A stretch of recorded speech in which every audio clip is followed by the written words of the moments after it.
Kristo Yesu.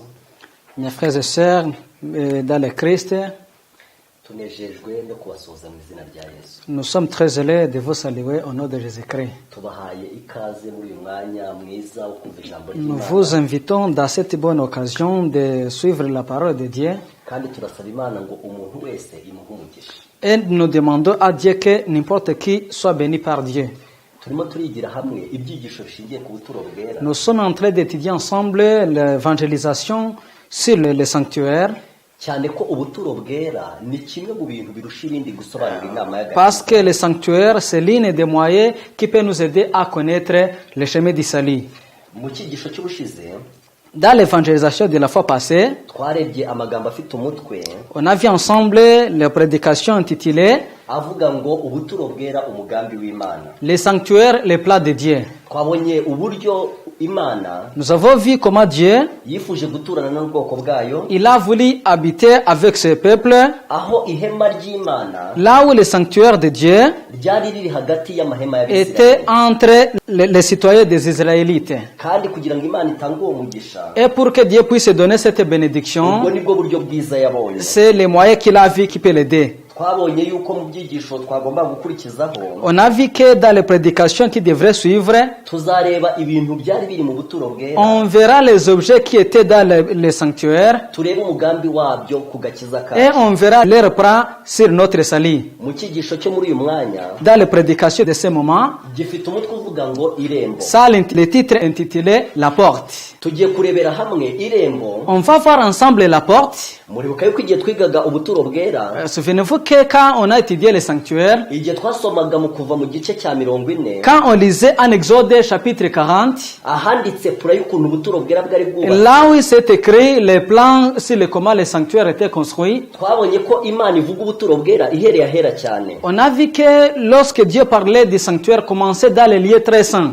Impamvu La raison en est que ni uko Imana iba ivuga umuntu yaremye, c'est que Dieu parle l'homme qu'il créa kandi birimo imanuka ijya mu rugo, et il descend vers le parvis ivuga ahantu umuntu yaje kugwa pour akagera. montrer là où l'homme a tombé dans le péché. Mu gihe Imana ivuga ubuturo bwera ihereye ahera cyane, Quand Dieu parla du sanctuaire en commençant par les lieux les très saints, twebwe iyo tugiye kubwiga duhera mu rugo. pour nous, lorsqu'on va, on étudie, on commence dans le parvis. Impamvu twebwe duhera mu rugo La raison de commencer au parvis, ni uko tuba tugiye kuyobora umunyabyaha, c'est que nous allons guider le péché tumukura ahantu yarohamye, pour lui arracher là où il a tombé dans le péché, tumugeza ahantu Imana yari yaramuremye. pour lui guider là où il a été créé. Niyo mpamvu tugiye kwiga icyigisho gifite umutwe uvuga ngo irembo. C'est la raison pour laquelle on va étudier l'évangélisation ensemble et il y a le titre intitulé La porte. Niyo kugira ngo rero turebe icyo cyigisho neza, Pour voir convenablement cette prédication, tugiye kwiyibutsa isomo twasomye riri mu kuva nous allons encore nous rappeler la leçon qui se trouve en Exode, mu gice cyaho cya 40, dans le chapitre 40. turahera ku murongo, turasoma umurongo wa 8.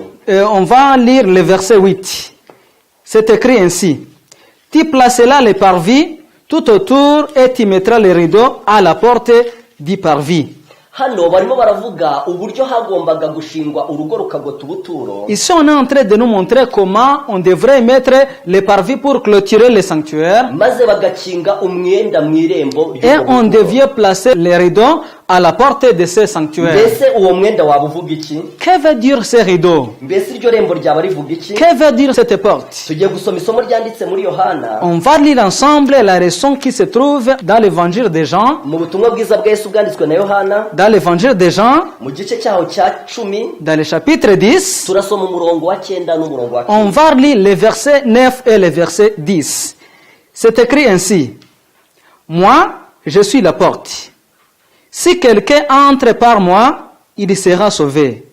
Il entrera et sortira et trouvera des pâtirages. Le voleur ne vient que pour voler et tuer et détruire.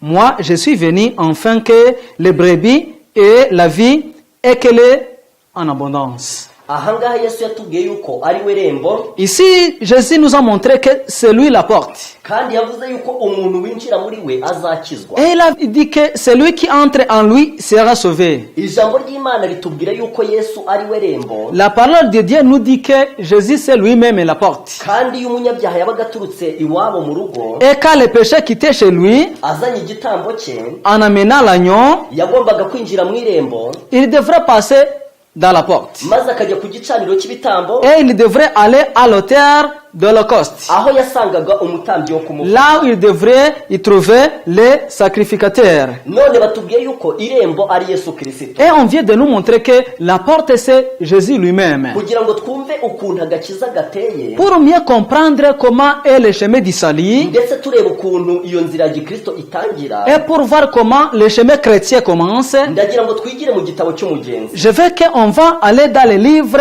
du voyage du pèlerin. kandi kugira ngo icyo gitabo tugikoreshe, Et pour mieux utiliser ce livre, ndagira ngo tubanze tugitangire ubuhamya, on va d'abord commencer par les témoignages, kubera yuko iyo dusomye mu gitabo cy'intambara ikomeye, puisque lorsqu'on lit dans les tragédies des siècles, tugasoma ku cyigisho cyaho cya 14, et on lit à la 14e chapitre, icyigisho gifite umutwe uvuga ngo abagorozi b'abongereza bakurikiyeho, et là où il y a le titre intitulé Progrès de la réforme en dusoma Angleterre, amagambo avuga ngo, on lit les mots qui s'écrit ainsi.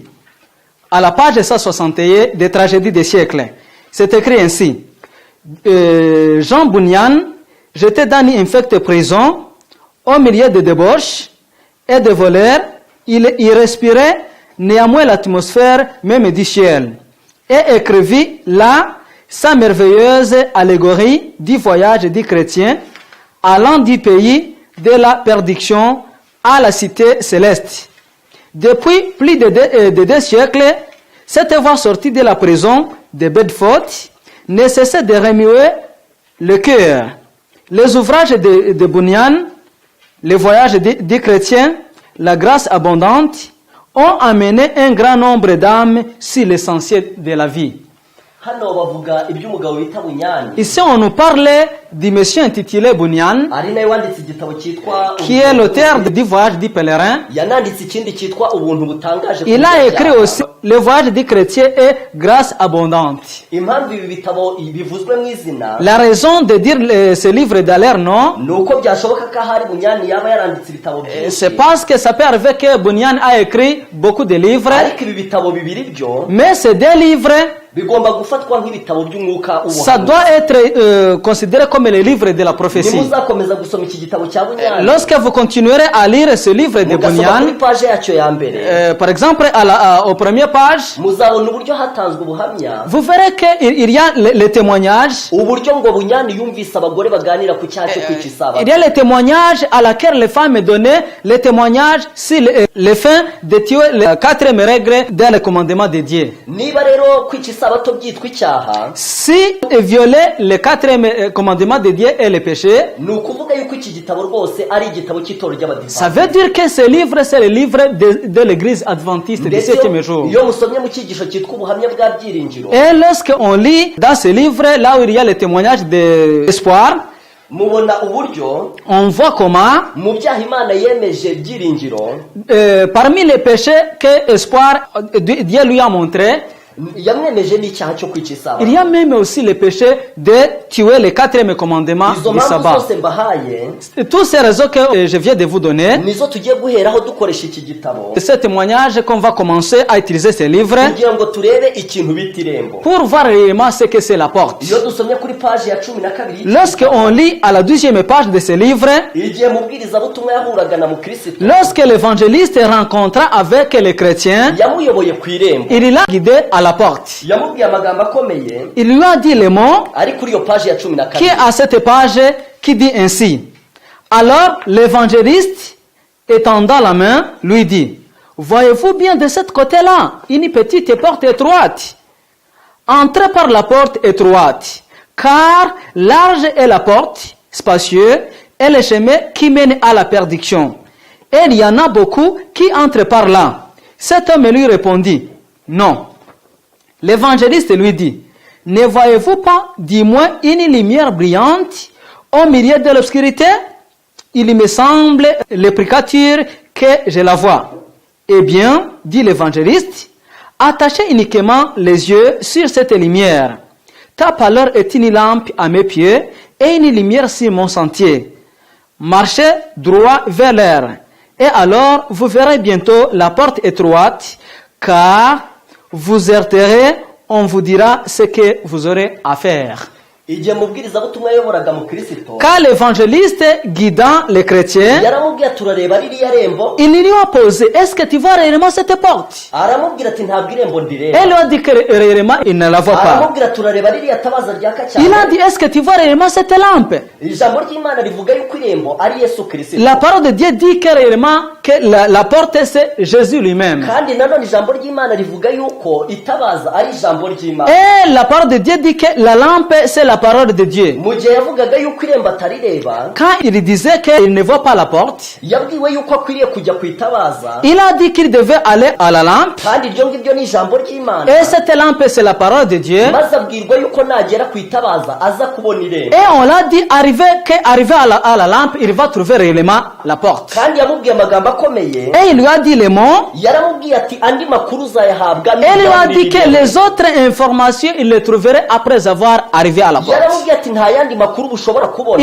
Il lui a dit qu'il ne peut pas trouver les autres informations. yaramubwiye ati nugera mu irembo nibwo uzabwirwa Il ibyo lui a gusaba. dit qu'arrivé à la porte, c'est là où on va lui dire de quoi à faire. ikintu buriya ashaka kumubwira, Ce qu'il voulait lui dire, yamubwiraga ko igihe atarinjira mu irembo, il a dit que sans entrer à la porte, ibintu ari gukora ni ukuyobagurika, tout ce qu'il fait ne peut lui amener au chemin réel. ariko yuko urugendo rwe ruzatangira ari Mais uko que ageze son mu irembo. chemin va commencer à arriver à la porte. Ni nayo mpamvu yamubwiye ngo C'est la raison pour laquelle il lui a dit, yongere gushyira umutima mu nda, il a ariko dit ageze ku encore irembo. de mettre son cœur arrivé à la porte. yamubwiye ko igihe cyose ataragera mu irembo Il a dit que sans être à la porte, azaba afite ikibazo gikomeye cyane. il aura une question très grave. yamubwiye ko agomba kwihuta, Il a dit qu'il devrait aller rapidement ndetse ntagire umuntu asuhuza mu nzira. et sans saluer aucune personne. amubwira yuko nagera mu irembo azabwirwa andi makuru Et il lui a y'urugendo. dit qu'il va trouver les autres informations, bien les autres nouvelles arriver à la porte. mu gihe twabonye yuko ubuturo bwera Pendant qu'on a vu que le sanctuaire, umunyabyaha yabaga azanye igitambo, quand le péché amène les sacrifices, yagombaga kwinjira mu irembo, il devrait d'abord entrer à la porte. kandi igihe yabaga atarinjira mu irembo uwo Et munyabyaha sans qu'il arrive à la porte, yabaga adashobora kwemerwa n'Imana, il ne devrait pas être accepté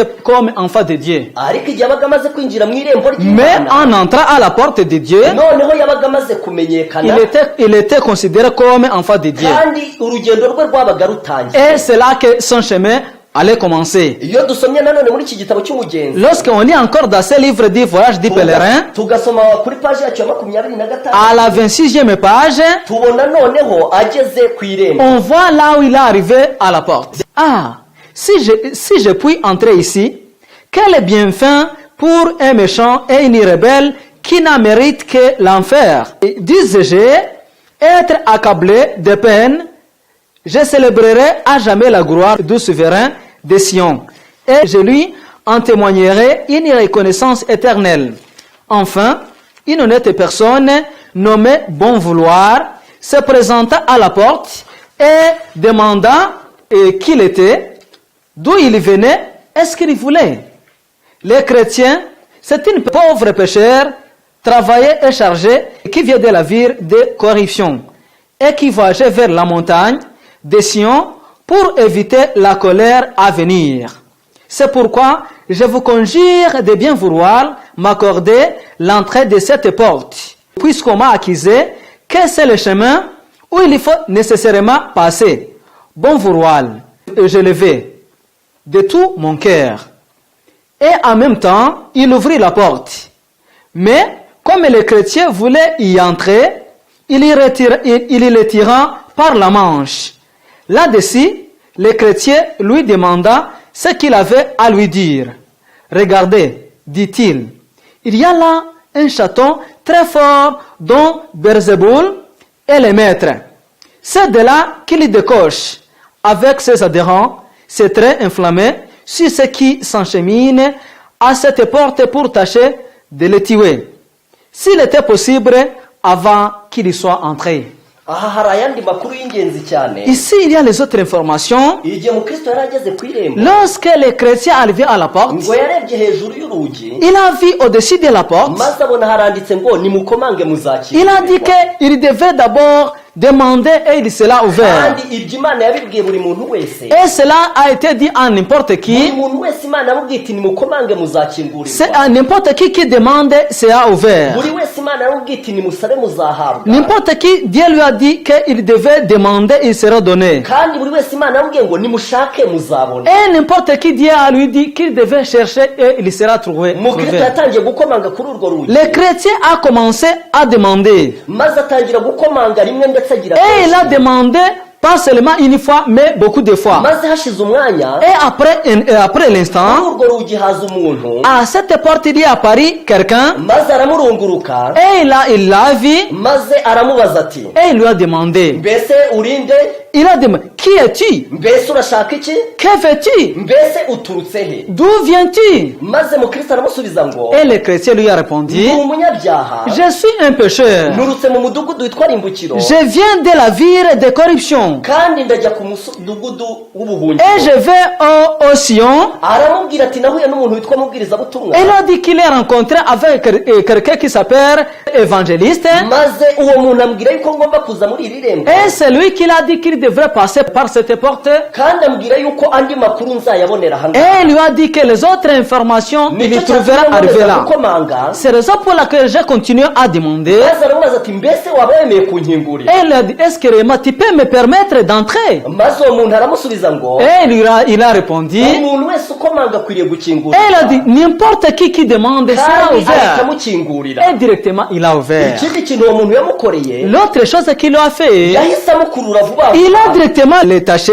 maze Mukristo agira amatsiko, Et le chrétien a eu la abaza curiosité. uwo mugabo ati mbese niki gitumye Il lui a dit, vuba? réellement, pourquoi tu es ici? maze uwo mugabo aramusubiza ngo Et cet homme lui a répondu, hafi y'iri rembo à côté de cette porte, hari igihome cyitwa Beelzebul. il y a le mur de Beelzeboul. icyo gihome gishaka kurasa abantu bose Cette Beelzeboul veut fusiler n'importe qui kugira ngo bapfe batarinjira muri iri pour qu'il rembo. puisse mourir sans entrer dans iki cette ni porte. ikindi kintu kigaragaza agaciro ko kwinjira mu irembo, Ça, c'est qui nous montre la valeur d'entrer à la kuko porte. satani ategera hafi Puisque y'irembo Satan est très proche de la porte, kugira ngo abantu abarase pour batararyinjiramo. fusiler les gens avant d'y entrer. impamvu agomba kubarasa batarinjiramo, La raison de les fusiler avant d'entrer, nubwo umuntu ashobora gupfa atararangiza urugendo même akajya si mu on ijuru, peut mourir sans terminer le chemin, ariko iyo umuntu apfuye atarinjira mu irembo byo mais lorsqu'on tombe mort sans y entrer, biba bigaragara ko yapfuye ataratangira ça urugendo. montre que tu es mort sans commencer ndagira ngo même le bibutse ibintu voyage. bibiri tumaze Je kubona. vais vous rappeler des choses. icya mbere nicyo mubwirizabutumwa La première chose, c'est que l'évangéliste a dit aux chrétiens. yaramubwiye ati wihute cyane, Il a dit d'arrêter rapidement. yaramubwiye ati andi makuru urayabona ugeze mu Il a dit irembo, que les autres informations, il va y trouver arriver à la porte. yaramubwiye buriya ngo urugendo nugera mu irembo nibwo uba Il urutangiye. a dit qu'il va commencer vraiment le voyage et arriver à la yaramubwiye porte. ati buriya ubundi urimo urayobagurika, ariko nugera mu irembo Il lui a dit que urutangira vraiment, jusque-là, il n'était pas encore trouvé le chemin. ikindi kintu gikomeye L'autre chose, nicyo umuntu wamukinguriye yamubwiye, c'est celui qui l'a ouvert. Il lui a dit, yamubwiye yuko satani ategera hafi y'iryo il a rembo dit que Satan est très proche de la porte kugira ngo abantu abarase batarinjira, pour qu'il puisse fusiler les gens avant kuko d'entrer à la azi porte. yuko iyo bapfuye batarinjira baba Puisqu'il sait bazarimbuka. bien lorsqu'on tombe mort sans y entrer,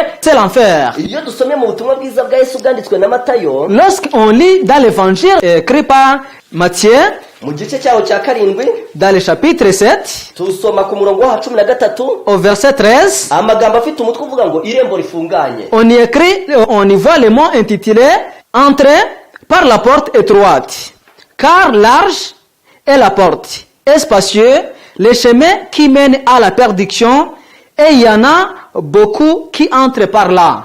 ijambo ry'Imana riraturarika twese La parole de Dieu nous invite ensemble kugira ngo twinjire mu irembo rifunganye. que n'importe qui doit entrer dans la porte. mbese mwaba muzi amateka y'Abisiraheli Est-ce que vous savez réellement l'histoire des igihe bari Israélites bageze mu gihugu cy'isezerano arrivés au pays de Canaan? babwiwe kubaka ahantu ho guhungira. On les a dit de construire là où ils devraient prendre comme refuge. mu gitabo cyo kubara Dans le livre des Nombres, mu gice cyaho cya 35 au chapitre 35, ugasoma ku murongo waho wa 9 au verset 9, hari umutwe w'amagambo Il y a le titre de moi, amagambo avuga ngo imidugudu y'ubuhungiro. il y a le titre de moi, ville de refuge, le vengeur des sangs. Muri iyi midugudu y'ubuhungiro Dans cette ville de refuge, hari itegeko rimwe il y ryayigengaga. avait la règle qui dit que Iyo umuntu yabaga yakoze icyaha atabigambiriye lorsqu'on avait commis une faute kandi uwo muntu hakaba hari umuntu witeguye kumuhora, et on devrait le venger, iyo abaga yishe umuntu supposons qu'il avait tué quelqu'un, hakaba hari umuntu witeguye guhorera uwapfuye, et on devrait se venger contre celui qui a uwo tué, munyabyaha yasagaga kwihuta cet cyane. péché devrait aller rapidement. Ntabwo yongeraga gutuza Il ne devrait pas avoir la possibilité d'aller lentement igihe cyose atarinjira muri uwo mudugudu. avant d'entrer dans cette ville de refuge. Inzira zijya muri uwo mudugudu Les chemins qui menaient dans cette ville, zagombaga guhora ziharuye, ils devraient être toujours nettoyés. zagomba kuba zikuyemo ibintu byose Toute obscurité devrait être enlevée par ces chemins guhunga, pour que quelqu'un qui allait prendre fuite, kugira ngo atagira ikintu kimubangamira. n'importe qui ne devrait l'embêter. Natwe Imana itubwira kujya mu irembo, Même chose que nous, Dieu nous invite à aller à la porte. kandi ikintu kibanza mu buturo Et bwera ce qui devait commencer dans le sanctuaire, ni ukwinjira mu irembo. c'est entrer par la porte. Ariko bene data bashiki banjye, Mais mes frères et sœurs, buri kintu cyose cy'ubuturo bwera tout objet du sanctuaire, Satani aba afite ikintu yazanyeho cya pirate. Satan a quelque chose semblant à celle du sanctuaire. Satani yiyemeje gusenya ubuturo bwera, L'objectif de Satan est de détruire le sanctuaire. kandi gusenya ubuturo bwera ni ukutuma abantu babusobanukirwa nabi. Et détruire le sanctuaire, c'est l'un de l'objectifs de Satan pour qu'il puisse comprendre mal le sanctuaire. Hari amasomo abiri tugiye gusoma, On va lire des leçons. ayo masomo tuzakunda kuyagarukaho. Cette leçon, on va y retourner beaucoup de fois. Irya mbere ryanditse muri Daniel mu gice cya 8, Le premier se trouve en Daniel chapitre 8. turasoma ku murongo wa 11. On va lire au verset 11. Ça dit ainsi: Et le s'élevant jusqu'au chef de l'armée, le sacrifice perpétuel lui fit retirer, et le lieu de ce sanctuaire fit rejeter. Hano turimo turabona uburyo ihembe Ici, on est en train de nous montrer comment la corne de bête ryagombaga gusenya ubuturo bwera, devrait détruire le sanctuaire. kandi gusenya ubuturo bwera kuvugwa aha Ici, le fait de détruire le sanctuaire, ntabwo ari qu'on ugukuraho voit ici, amabati abwubatse, ce n'est pas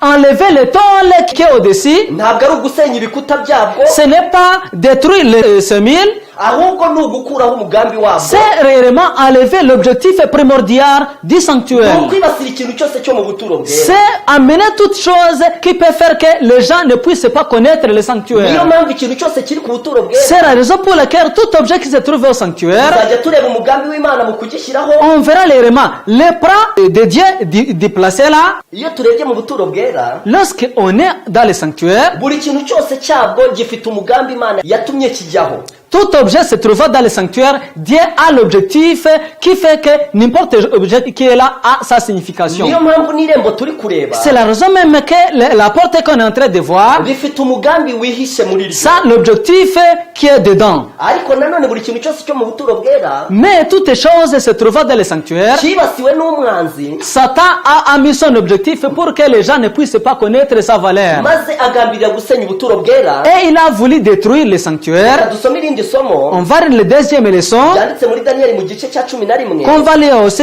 en Daniel chapitre 11, turasoma ku murongo wa 31. au verset 31. Ça dit ainsi: Des troupes se présenteront sur son ordre, et les profaneront les sanctuaires, la forteresse, et l'aboliront les sacrifices perpétuels, et dresseront l'abomination du dévastateur. Isomo naryo Cette leçon aussi, naryo ririmo riravuga gusenywa k'ubuturo ça bwera. nous dit aussi la destruction des sanctuaires. Mu gihe rero tumaze kureba umugambi w'Imana ku buturo bwera, Pendant que nous venons de voir les plans de Dieu sur le sanctuaire, by'umwihariko kuri iki kintu turi kureba cyitwa irembo, précisément sur cette partie intitulée la porte, reka turebe uburyo umwanzi ashuka abantu kugira ngo batanyura. on va voir réellement l'objectif de Satan pour que les gens ne puissent pas comprendre réellement ce que c'est le sanctuaire. Tugiye gusoma isomo ryanditse muri Yohana, On va lire la raison se trouvant dans l'évangile de Jean. turasoma mu gice cyaho cya 10, On va lire dans le chapitre 10, turasoma ku murongo waho wa mbere. au premier verset. Ça lit ainsi: En vérité, je vous le dis, celui qui n'entre point par la porte dans les bergeries, mais qui y monte par un contre-côté, celui-là est un voleur et un brigand.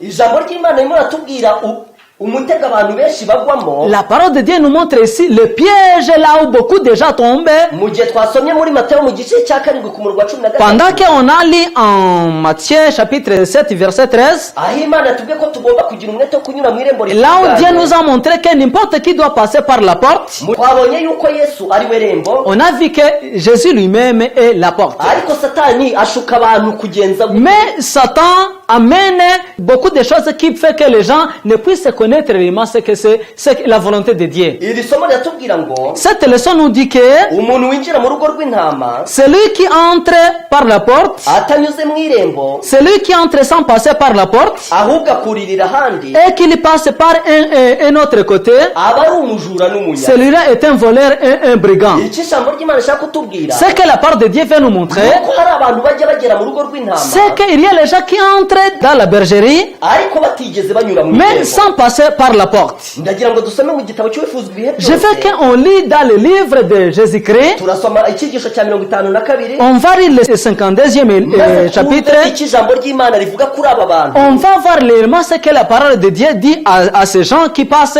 par un autre côté qui n'est pas la porte. Et on va lire le mot intitulé « Beaucoup d'entre eux ont proposé différents objets à la fois du monde. Des cérémonies et des systèmes ont été imaginés pour permettre aux hommes d'obtenir la justification et la paix avec Dieu et d'entrer ainsi dans la bergerie. Mais il n'y a qui n'y porte le Christ et tous ceux qui ont mis quelque autre chose à sa place ou qui ont essayé d'entrer dans la bergerie par quelque autre voie sont des voleurs et des brigands. Les pharisiens n'étaient pas entrés par la porte. Ayant pénétré dans la bergerie, autrement que par le Christ, ils n'accomplissaient pas l'œuvre d'un véritable berger. Ijambo ry'Imana rirakomeye cyane. La parole de Dieu est très forte. Hano harimo haravugwa abantu batari n'abantu boroheje. Ici, on est en train de nous montrer les gens qui sont très forts. Baratubwira ko abafarisayo bageze mu rugo On rw'intama. nous montre que les pharisiens ont entré dans la bergerie, Ariko ntabwo bari baranyuze mu mais irembo. réellement ils n'ont pas passé par la Ngo bari porte. baruriye Ils sont passés dans l'autre côté maze bajya mu mukumbi banyuze ahandi. et ils ont entré dans la bergerie en passant de l'autre Mbese ahantu côté. bari baranyuze ni he? Où est-ce que réellement ils ont passé? Bari baranyuze mu mihango, Ils ont passé dans quelques cérémonies, bari baranyuze no mu migenzo, même dans de diverses situations, ariko ntabwo bari baranyuze mu irembo. mais réellement ils n'ont pas passé par la porte. Reka twongere turebe muri cya gitabo cy'umugenzi, Laissez-nous encore voir dans le livre du voyage du pèlerin, maze dusome kuri page yacu ya 40, à la 40e page. maze turebe abantu Mukristo yahuye nabo, Et on va voir déjà réellement que les chrétiens avec qui il a rencontré, abantu bageze mu rugo rw'intama ariko batanyuze mu irembo. les gens qui ont passé dans la bergerie, mais qui sont arrivés dans la bergerie, mais sans passer réellement dans la porte. Muri icyo gitabo haranditse ngo, Dans ce livre, c'est écrit ainsi à la 40e page, à cette voix, il s'éleva en sursaut et se mit à doubler les pas pour gagner du chemin, jusqu'à ce qu'enfin il parvint au sommet de la colline, où il rencontra des hommes qui couraient droit vers lui. L'un se nommait le timide et l'autre le défiant.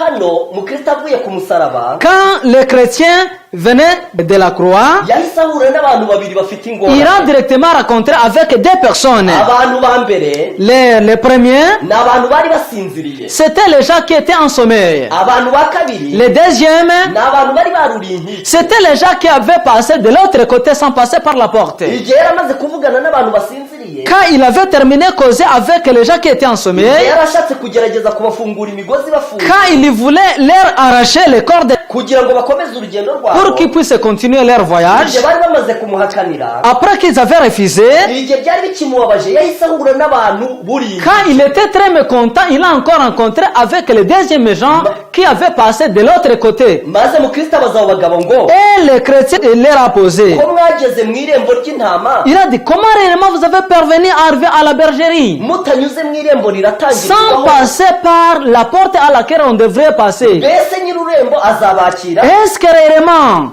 Les chefs, comment il va réellement vous recevoir? abagabo baramusubiza bati Et ces gens lui ont répondu, turabona nta kintu dutandukaniyeho nawe il a dit qu'il n'y a pas la différence entre nous et vous. ntabwo uzaturusha kwitondera amategeko Il a dit, neza. nous sommes capables de suivre les commandements de Dieu. impamvu yo kwinjira mu irembo sinzi impamvu yikomeza Nous ne savons pas réellement la raison de traîner sur le fait de ne pas passer par la porte. ndagira ngo mbabwire ko aba bantu babiri mu Kristo wahuye nabo Je vais vous raconter réellement que les deux personnes que Abantu les chrétiens bari rencontraient, basinziriye. il y avait les gens qui étaient en sommeil n'abantu bari baruriye inkike et les autres qui avaient passé de l'autre côté qui n'est pas la porte. nubwo bose bari abanyabibazo Même si les deux avaient des problèmes, ariko ntekereza ko abari baruriye inkike bari bafite ikibazo gikomeye il kubera basi avait une grave question. niba basinziriye bari barasinziriye ariko bataruriye inkike Si ceux qui étaient en sommeil avaient été en sommeil mais sans passer par la porte, niba basinziriye bari barasinziriye ariko baratangiye urugendo babize mu irembo si les gens qui étaient en sommeil, ils avaient passé par la porte, nibyo koko bagize ingorane barasinzira réellement ils avaient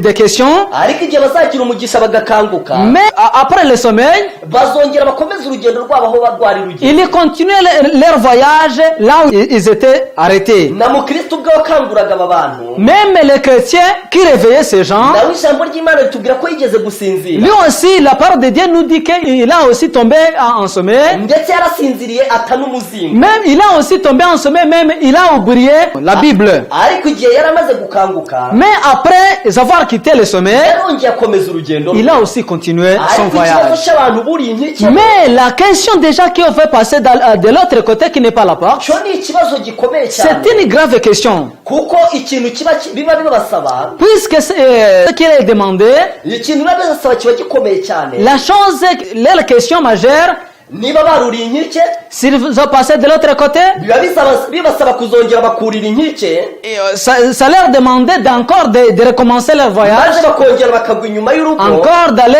derrière la bergerie maze bakongera bagatangira urugendo bundi pour qu'ils bushyashya puissent commencer leur travail de nouveau. ndabizi neza ko hari abantu bagize ingorane mu rugendo Je sais que réellement, il y a les gens qui ont rencontré les mêmes questions que celles de ces gens-là. maze bagasanga batangira urugendo ahantu rudatangirirwa Et ils ont constaté qu'ils ont commencé le voyage là où ils ne devraient pas commencer. kandi ikiguzi abo bantu byabasabye Et le prix de ces gens, ni ukongera bagasubira inyuma c'est y'urugo encore de retourner derrière la bergerie maze bakongera bagatangira bundi bushya pour puisse recommencer leur voyage. iyo umuntu yuriye inkike Lorsqu'on passe de l'autre côté qui n'est pas la porte, biterwa n'ikintu asimbukiraho ça dépend si le point à laquelle il va passer. iyo yuriye inkike hari igihe asimbukira ku gikarabiro Lorsqu'on passe de l'autre côté, ça peut arriver que tu peux arriver au l'auteur de l'Holocauste. nako rwose iyo umuntu yuriye inkike asimbukira ku gikarabiro Et réellement, lorsqu'on passe de l'autre côté, directement, on arrive à la Kive. murabizi neza yuko mu rugo On sait que réellement, dans les parvis, habaga ibintu bibiri il y gusa avait deux choses réellement. ikintu kimwe ni igicaniro cy'ibitambo Premièrement, c'était l'auteur de l'Holocauste. ikintu cya kabiri ni igikarabiro La deuxième, c'est la Kive. hari ikintu cyarangaga ko umuntu yaciye mu irembo Il y avait ce qui indiquait que celui a passé directement à icyo la kintu porte. ni ikintu yatungukiraga C'est ce qui, à laquelle il va rencontrer iyo premièrement. umuntu yabaga aciye mu irembo Lorsqu'on passait par la porte, yagomba guhita guhingukira ku on gicaniro devrait cy'ibitambo directement passer l'auteur de l'Holocauste. ariko iyo yabaga yuriye inkike bwo, Mais quand il a passé de l'autre côté qui n'est pas la porte, yasimbukiraga ku gikarabiro il devrait directement arriver premièrement à la Kive. kubera ko ibyo bintu nibyo byonyine byabaga mu Parce rugo que c'est ça les deux choses réellement qui se trouvaient dans le parvis. Dans d'autres mots, ni ukunyura mu irembo ugahingukira ku gicaniro cy'ibitambo c'est passer par la porte et directement on arrive à l'auteur de l'Holocauste. cyangwa ukurira inkike Ou bien ugahingukira ku on passe gikarabiro de l'autre côté on arrive à la Kive. ijambo ry'imana riba ribereho kudusuzuma Le but primordial de la parole de Dieu, kandi buri wese uba ashobora gutekereza uko urugendo rwe n'importe rwatangiye. qui peut penser comment il a commencé son travail. mu cyigisho kizakurikira iki ngiki Et dans l'évangélisation prochaine, tuziga igicaniro cy'ibitambo on étudiera réellement l'auteur de l'Holocauste. kuko n'ubundi iyo umuntu yabaga amaze kwinjira mu irembo Puisque après avoir passé par la porte, yagomba guhita yihingukira ku gicaniro on cy'ibitambo devrait directement arriver premièrement à l'auteur de l'Holocauste. ni ikinyuranyo cy'igihe umuntu yabaga C'est la différence de passer de l'autre côté qui n'est pas la porte. kuko uriraga inkike we Puisque celui qui devrait passer de l'autre we côté, yahingukiraga ku gikarabiro il devrait directement tomber directement kandi uwo à la muntu Kive. wabaga yaruriye inkike Et cette personne qui avait passé de l'autre côté, iyo yamaraga nk'imyaka 20 akabona kumenya ko yuriye inkike par exemple, après 20 ans, il pourrait connaître qu'il a passé par l'autre côté, qu'il n'est iyo pas myaka là-bas. yose yamuberaga imfabusa Toutes ces 20 ans étaient nils. kubera ko yagombaga gusubira mu rugo Puisqu'il devrait encore retourner dans les parvis maze akongera akajya kunyura mu irembo agatangira bundi bushya. et pour passer à la porte pour avoir le bon voyage. niyo mpamvu twifuza kubagira inama bene C'est la data. raison pour laquelle nous voulons vous conseiller, nta muntu ushobora gutangira urugendo nabi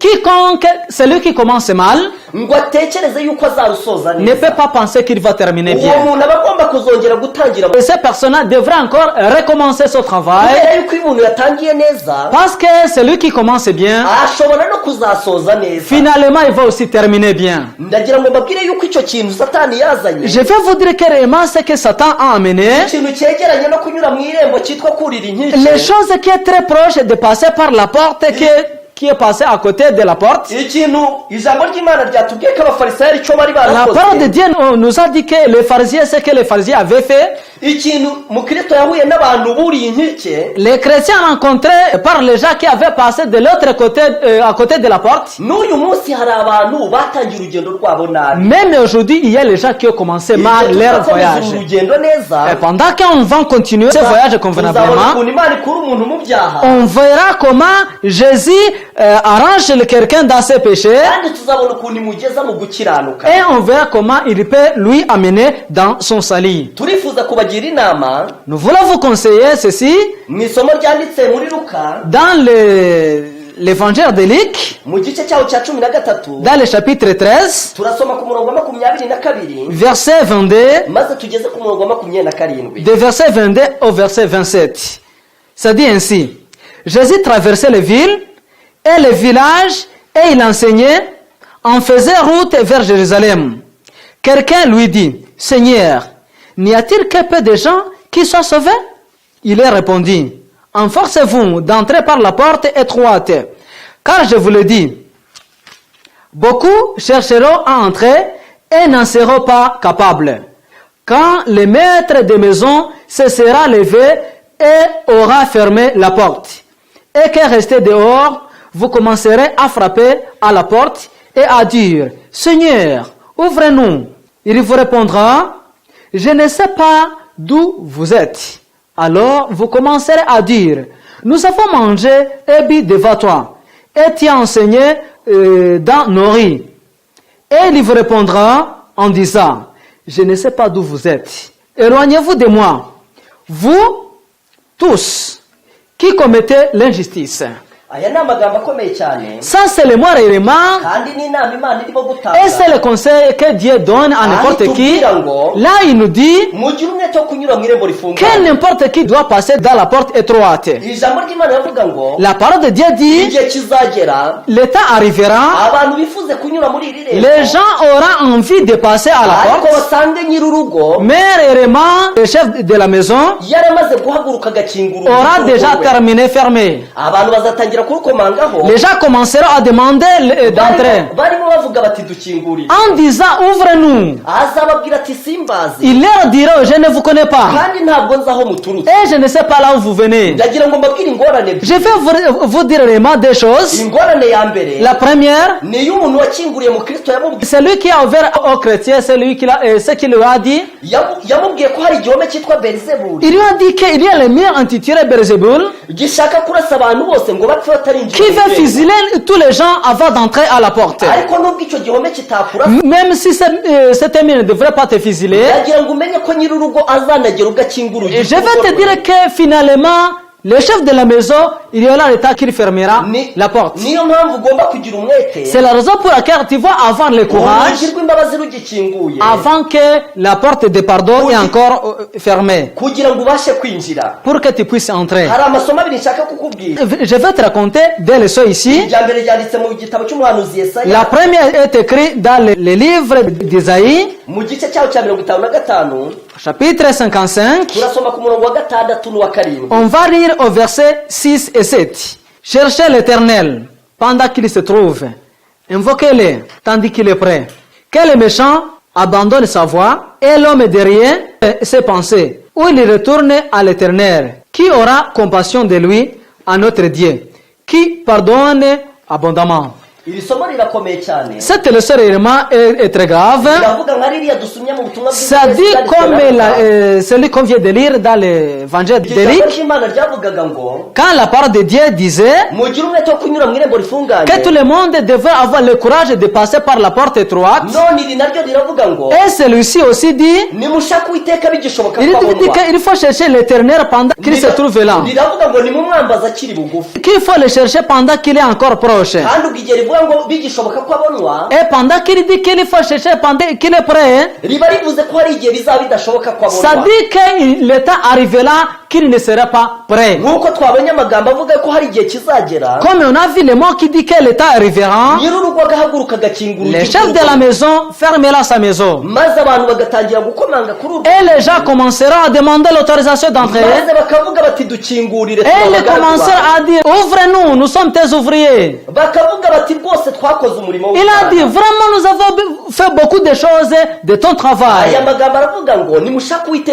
Ce mot dit qu'il faut chercher l'Éternel pendant qu'il est encore là. Lorsqu'on lit dans les livres de Jérémie, au chapitre 29, au verset 13, ça dit ainsi: vous me chercherez et vous me trouverez, car vous me chercherez de tout votre cœur. Je veux qu'on peut essayer de comparer ces deux leçons. La première dit de chercher le Seigneur pendant qu'il est encore là. La deuxième dit que vous me chercherez et vous me trouverez. Si vous me chercherez avec tous vos cœurs. C'est des leçons. Ça dit des conditions. Ces deux conditions doivent être accomplies pour qu'on puisse trouver Dieu. La première condition, on doit d'abord chercher Christ avant qu'il est encore prêt. Cette condition dit qu'il arrivera que le temps, on ne sera pas à mesure de le trouver. Et pendant qu'on doit chercher Jésus pendant qu'il est prêt, on doit le chercher avec tous nos cœurs. Si on accomplit convenablement ces deux choses, on trouvera réellement Jésus. Il arrive qu'on ne peut pas accomplir les deux tâches. Ce jour-ci, c'est là où on peut trouver vraiment Jésus. Puisque Jésus est encore à sa trône. Mais si on ne parvient pas à utiliser toutes nos forces pour lui trouver, même si on lui cherche dans l'état où il est prêt, mais le fait de ne pas lui chercher avec tout nos cœurs, finalement on ne parvient pas à le trouver. Et ces gens qui ne cherchent pas Jésus avec tout leur cœur, ces gens qui ne cherchent pas avec toute leur volonté, la parole de Dieu dit que le temps arrivera lorsque Jésus quittera sur ce trône et les gens commenceront à chercher Jésus avec tout leur cœur. Ils donneront leur argent, ce qui ne pas parvenir à accomplir pendant que Jésus était sur sa trône. Il commencera à accomplir ça. Il commencera à chercher avec tout leur cœur. Il priera avec tous leurs moyens. Mais réellement, ça sera après le temps. La condition du temps ne sera pas accomplie convenablement. Et pour terminer cette prédication, nous vous conseillons des conseils spéciaux. La première, c'est de chercher Jésus avec tout nos cœurs. C'est la raison même lorsqu'on lit dans l'évangile de Matthieu chapitre 13, chapitre 13, ça dit qu'il faut d'abord chercher le royaume de Dieu. Et les autres nous sera donné comme aide. Puisque Jésus nous dit de chercher avec tout nos cœurs, il nous dit aussi de lui chercher auparavant. kandi imana itubwira yuko ibyo tutazaba twashatse tuzabibona. Et Dieu nous dit que ce que nous n'avons pas cherché, on le trouvera. igihe twebwe tuzaba twishakiye uwiteka. Si premièrement on cherchera Jésus. rero tugomba gushaka uwiteka n'umutima wacu wose, C'est la raison pour laquelle on doit chercher Jésus avec tout nos cœurs. kandi tugomba kubikora none. Et on doit le faire dès maintenant pendant que Jésus est encore sur sa trône. iyo niyo nama Yesu yahaye umuntu. C'est ça le conseil que Jésus a donné à n'importe qui. wa wundi wamubajije ati mbese abakizwa ni bake? Pour celui qui a posé la question en lui demandant si ceux qui seront sauvés sont peu. ntabwo Yesu yigeze amubwira niba ari bake cyangwa ari benshi. Jésus n'a pas réellement répondu si ça sera beaucoup, ça sera peu. ahubwo yamubwiye ikintu kimureba. Et il a dit ce qui lui concerne. aramubwira ati mugire umwete wo kunyura mu irembo. Et il a dit qu'il va avoir le courage de passer par la porte étroite. aramubwira ati igihe kizagera abantu bashake kurinyuramo. Et il a dit que l'état arrivé là où les gens cherchaient comment passer par cette porte. ariko abo bantu ntabwo bazabishobora. Mais réellement, il ne trouvera pas cette occasion. bene data bashiki banjye, Mes frères et sœurs, mwebwe twabanye muri iki cyigisho, nous qui avons suivi cette évangélisation, aho turimo kureba intambwe ya mbere mu rugendo rwa gikristo. là on est en train de voir les premières étapes de l'évangélisme du christianisme. Lorsqu'on est en train de voir que c'est lui qui commence bien, n'urundi rugendo rwe ruba ruzagenda il neza. terminera aussi bien. iyo abantu bakoze urugendo rwabo batangiye nabi bakurira inkike, Et si les gens commencent leur voyage en passant par l'autre côté qui n'est pas la porte, biba bizabasaba kongera gutangira cyangwa bakazasoza. ça leur demandera aussi de recommencer ou bien de ne pas arriver à leur objectif. turabararikira kugira ngo munyure mu irembo rigifunguye, Nous vous invitons de suivre le chemin prévu par Dieu urugi rutaramara gukira, pendant que la porte est encore ouverte, kandi turagira ngo tubararike et nous vous conseillons mwebwe twabanye mu ijambo et ry'Imana de vous inviter, vous qui avez suivi cette kugira ngo évangélisation, dusabe Imana kuduha umugisha wo gukoresha pour amahirwe demander à Dieu sa bénédiction pour que nous puissions réellement utiliser la chance telle qu'il est. mu gihe tukiyafite uyu munsi. Pendant que nous avons encore cette chance aujourd'hui, reka twicishe bugufi, nous allons essayer de prier. twombeke amaso yacu. Prions. Mana yacu, Notre Dieu, data wa twese udukunda, notre Père qui nous aime fortement, turagushimye cyane nous te remercions grandement kuko uduhaye umugisha wo kumva ijambo ryawe. puisque tu nous donnes cette occasion de suivre ta prédication. tuzi yuko wasobanuriye umuntu wese, Nous savons bien réellement que tu as expliqué à n'importe qui, kandi tuzi ko wahaye abantu gufata ibyemezo byiza. et nous savons réellement que tu as donné à n'importe qui de prendre des mesures précoces. turagusabye ngo ufashe umuntu wese kunyura mu irembo Nous te rifunganye, demandons d'aider n'importe qui pour qu'il puisse passer par la porte nyir'urugo ataramara guhaguruka ngo akingure avant que le chef de famille ne ferme pas sa porte. kandi uturinde ko hari umuntu ijambo ryawe ryaciraho iteka, Nous te demandons pour que cette parole ne puisse pas maudire n'importe qui. ahubwo twese uduhereye umugisha mu ijambo ryawe. Nous te demandons que tu donnes ta bénédiction à travers sa parole. tubisabye mu izina rya Yesu. Nous te demandons au nom de Jésus-Christ. Amen. Amen.